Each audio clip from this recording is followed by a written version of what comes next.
mwiza Bikira Mariya, wasuye u Rwanda uraruburira, ubutumwa wadusigiye tuzahora tubuzirikana.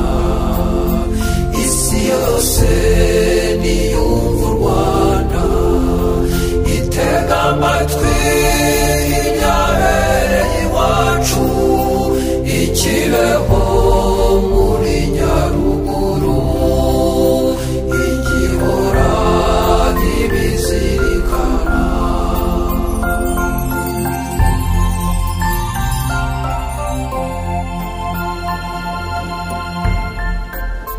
I Kibeho Bikira Mariya yaravuze ati nimwihane icyaha cy'umuntu mw'isi kibabaza Imana mw'ijuru.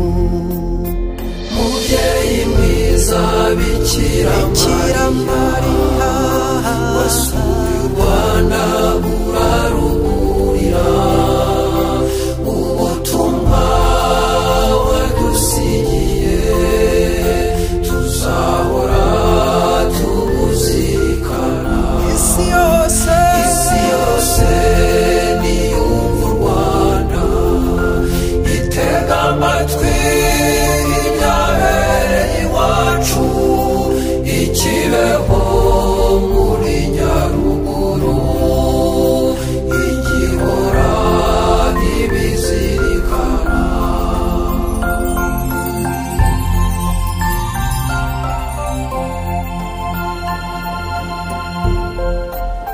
I Kibeho Bikira Mariya yaravuze ati mukundane Imana ibibonemo, mukundane nk'uko yabakunze.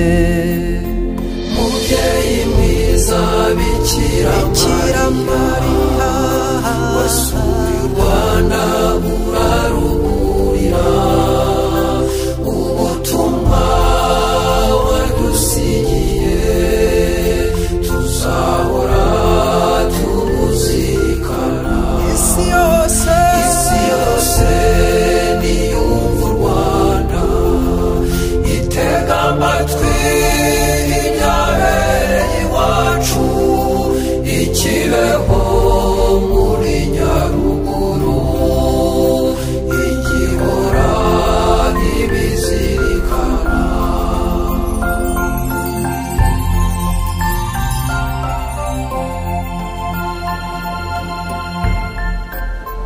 I Kibeho Bikira Mariya yaravuze ati mushikame musenge musabire iyi si Imana iyiha amahoro.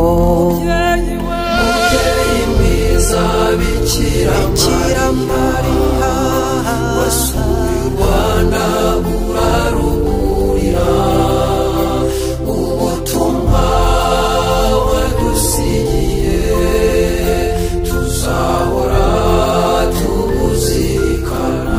Isi yose niyumva u Rwanda, itega amatwi ibyabereye iwacu i Kibeho muri Nyaruguru, igihora ibizirikana.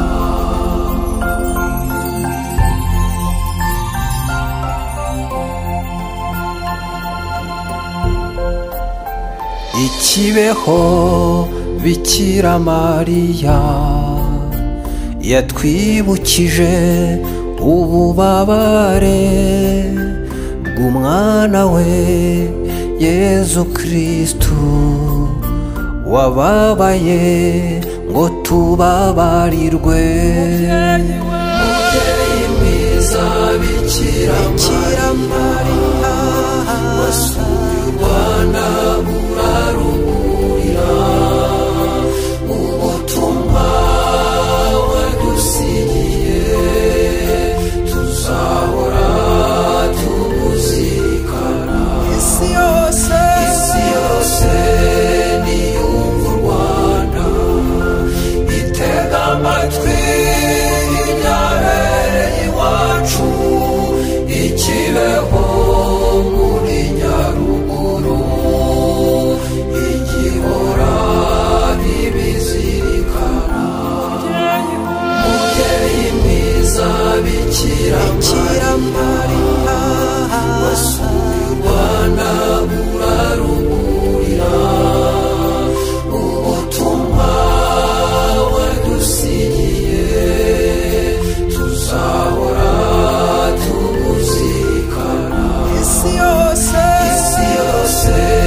amatwi ibyabereye iwacu ikibeho